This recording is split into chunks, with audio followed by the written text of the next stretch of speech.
Então a pergunta é, quanto é 5,5% de 5,5%? Qual é a conta? A conta é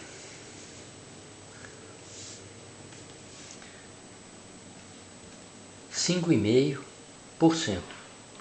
Por cento quer dizer dividido por 100. Esse número dividido por 100 vai ficar 0,055, não é? Desloca a vírgula está aqui entre os dois 5. Desloca duas casas para a esquerda, porque por cento quer dizer dividido por 100. Dividir não é deslocar a vírgula duas casas para a esquerda? Uma, duas. Então 5,5% está escrito aqui, vezes 5,5%, multiplicação. Isso aí vai ficar 5 vezes 5, 25, vão 2. 5 vezes 5, 25 e 2, 27. 5 vezes 5, 25, vão 2. 5 vezes 5, 25 e 2, 27. Agora vamos somar. 5, 7, 5, 12, vai 1. 7, 2, 9, 1, 10, vai 1. 2 e 1, 3. 1, 2, 3 casas, 4, 5, 6 casas decimais. Da direita para a esquerda, tem que contar 6 casas decimais. 1, 2, 3, 4, 5. 1, 2, 3, 4, 5. 5, 6, não é isso?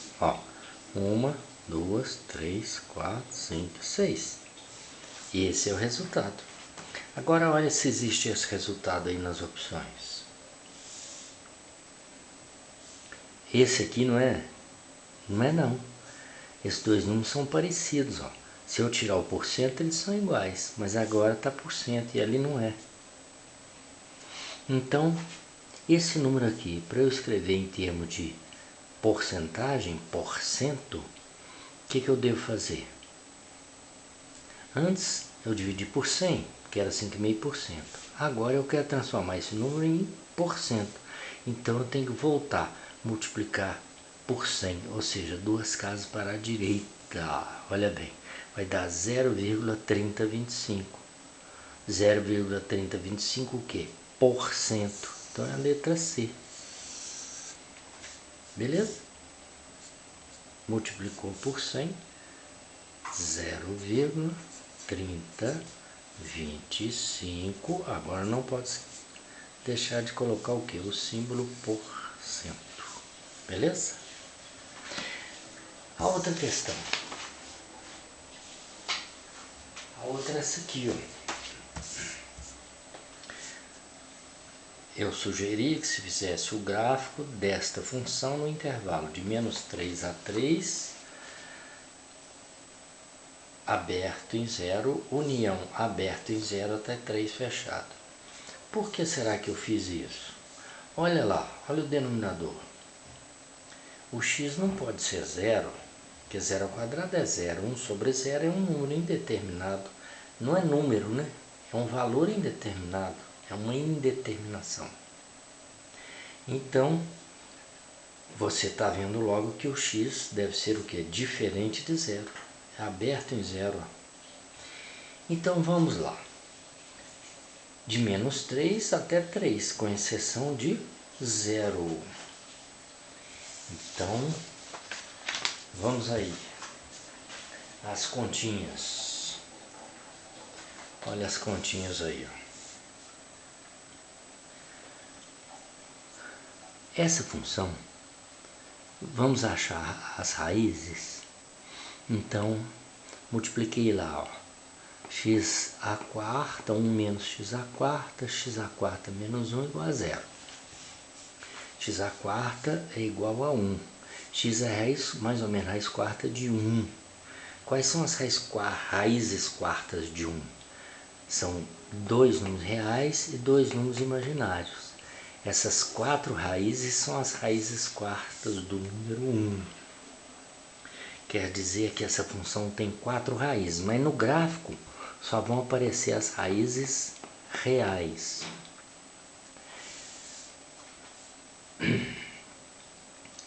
X igual a mais ou menos meio. Meio ao quadrado, 0,25, 1 sobre 0,25 menos 0,25 dá 3,75 positivo. X igual a mais ou menos 1. Aí vai ficar 1 ao quadrado, 1 sobre 1 menos 1. Dá 0. Quer dizer que as raízes reais são mais 1 menos 1. Olha elas aí. Por quê? Porque o y deu 0, né? A raiz ou zero da função, né? O valor de x que anula a função, que zera a função. X é mais ou menos 2. Ora, eu já estou colocando mais ou menos porque está ao quadrado, então vai dar sempre positivo. Certo? O quadrado do número vai dar positivo. Então 1 quarto menos 4. 4 vezes 4, 16. 1 menos 16 menos 15 quartos. Dá 3,75 negativo. Mais ou menos 3 vai ficar 1 nono menos 9. Porque não eleva o 3 ao quadrado. 1 menos 81 menos 80 nonos. Isso aqui dá uma dízima periódica. Menos 8, 8 infinito. Eu pus só duas casas. Agora veja bem. Com esses valores nós já vamos fazer o gráfico. Agora observe uma coisa curiosa.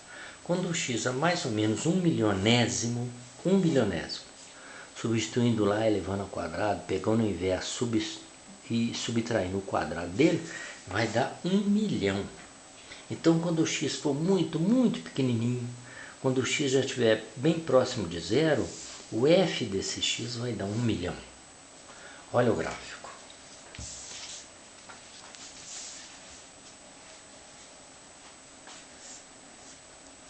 Veja lá em cima primeiro.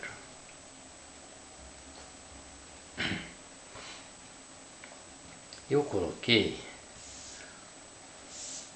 tem que olhar o gráfico inteiro, né? Ó, de menos 3 até 3. Mas x igual a zero não pode, porque dá indeterminação, né? Então aqui a bolinha aberta no zero, tá vendo? Mas aí o que acontece?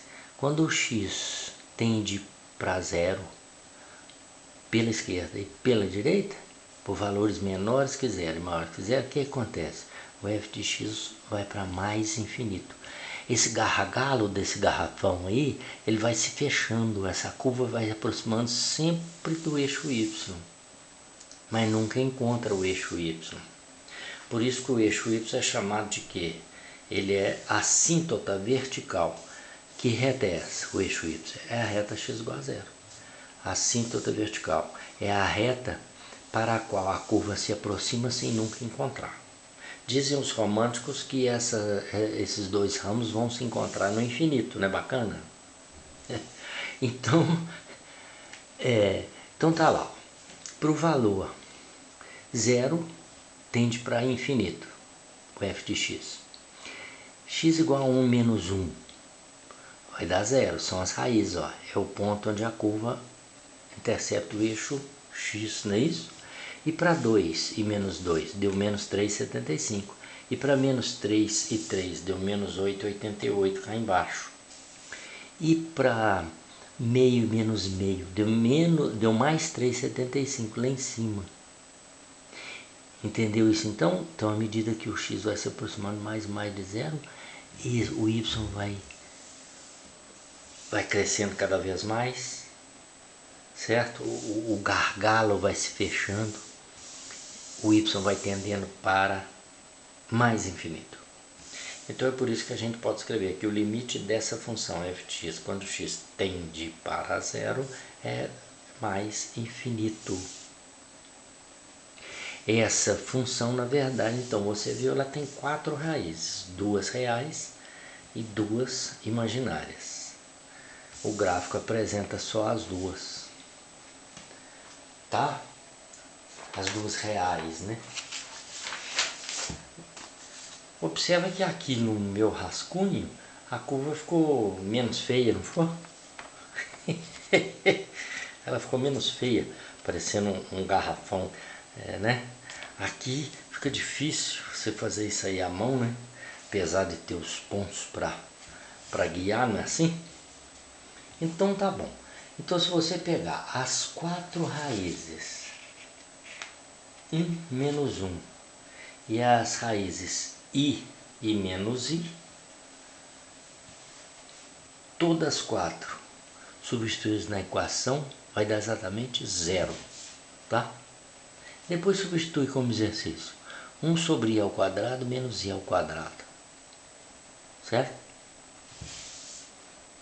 E o mais I o menos I ao quadrado mais I ao quadrado vai dar 0. Então tá aí mais uma questão interessante, com um gráfico interessante, né? Um gráfico, como eu falei no outro vídeo, um gráfico bonito, né? Uma curva bonita, parece um garrafãozinho, né? E esse gargalo aí, ele vai se fechando, se fechando. Essas dois ramos da curva aí vão se aproximando do eixo Y, mas nunca vão encontrar o eixo Y. Por que nunca vai encontrar? Porque não existe o f de zero nessa função. Não existe o y para x igual a zero. É isso aí, pessoal. Bons estudos. Tchau, tchau.